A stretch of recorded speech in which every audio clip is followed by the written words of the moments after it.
Hey, welcome to the shop. So this is the FumeDog welding fume extractor. Now, FumeDog did sponsor this video in that they provided the FumeDog here to be able to use in the shop and test out and share here on a video. Now, a welding fume extractor is basically a big vacuum cleaner. It has this snout that comes up here you can position near your welding piece.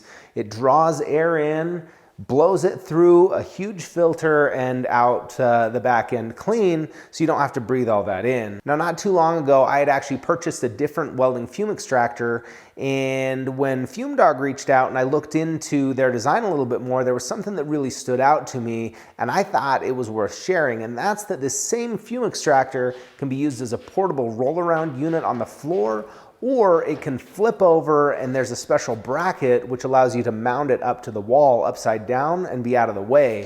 It's large and heavy enough that it had to ship freight. Let's take a look around and then set it up. The first thing I'm noticing is the steel construction. I'll take a look inside the grill and see a high quality Balder motor. It's 1.5 horsepower motor. It has an Eaton switch on top, probably with a motor protector circuit breaker underneath. And the filter itself is a standard sized filter. Let's pull this off of here and set it up. The fume arm is pretty standard but heavy duty and high quality. Where it mounts, there's a mesh pre-filter, and it just sets in place like this and fastens with a series of screws all the way around. That's really all there is to the setup. I'm going to roll it over here in place where I'll use it. The arm itself can articulate in all sorts of directions and extend clear across my table. The brackets themselves are heavy-duty cast pieces, and it has a support cylinder as well as Zerk fittings to service it. Let's fire this thing up. With the motor running, I can adjust airflow just using this damper right here. Now, I needed a way to be able to visualize how well this is actually working, so I wanted to use something that produced a lot of fume. So I got out a 5/32 of an inch 7018 electrode, and I'm running some welds on some dirty plate here right over the mill scale. This should produce quite a bit of fume to be able to see what's going on. I'm going to start out with the arm positioned directly over my welding, and here it's drawing everything in. As we go on, I'm going to test this by moving a little bit further away from the material. So here I've moved the arm up a little bit, so it's having to draw it further away. Now I'll slide the plate over even more and test this again. I'm sitting quite a ways away from that fume arm, and it's still drawing the air in, though it's rising naturally at first and then getting drawn in. I can also just reposition the arm to cover the full distance of the welding table, or I could roll it around and reposition the overall unit to get better reach. Something else that's really important to look at anytime you're moving a bunch of air around when you're welding is how will that affect gas shielded processes like MIG or TIG welding. So I'm going to test it out with MIG and TIG welding and see if this fume extractor is going to interrupt the flow of shielding gas around my weld and introduce porosity or any kind of problems like that. The first project I'd done with it using MIG was this little bracket that I fabricated, and I had the fume arm positioned relatively close, and I'm not seeing any effect that's coming from that, but it is very effective in gathering up the fume. Now, if we take a look at the actual inlet itself, it has that plate at the bottom, and that helps to direct air from around the outside, so it picks up from a larger region than even that cone.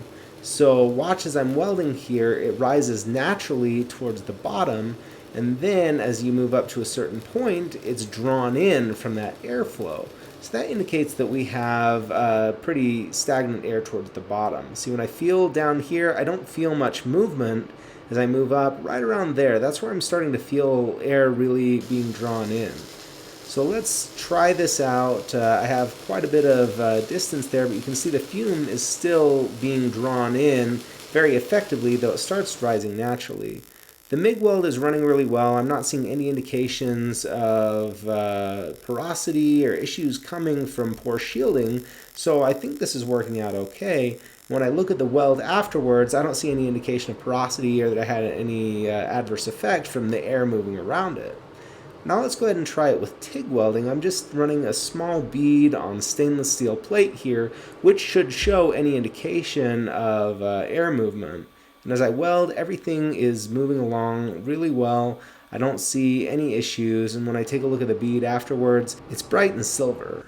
To put it away, I can just store the fume arm right over the top of the rest of it so it doesn't take up any more space than it needs to.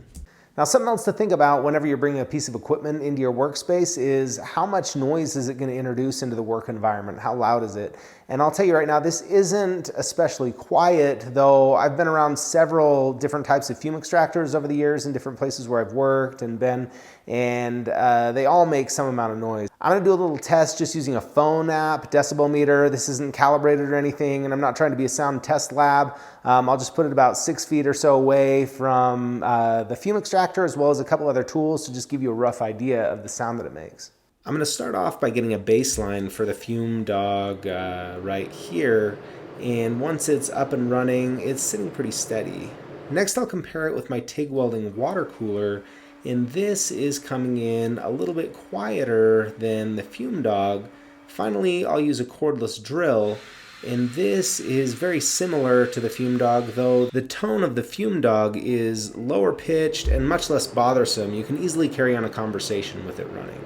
There's an air fitting on the end of the unit, and this just connects to compressed air to shake some of the dust off that filter and prolong its life. You can do this periodically through use and blow all the dust off. Let's take a look at how this works. Inside on the end of that wand, there's just this set of nozzles that rotates around to blow air out the filter the opposite direction and shake it around. Up above the filter, there's a shield to keep air from impinging on just one location. There's also a dust tray underneath to catch whatever shakes off. Let's take a look at the bracket here that can be used to mount it upside down. You can take that bracket off, mount it up to your wall, and flip the whole thing over.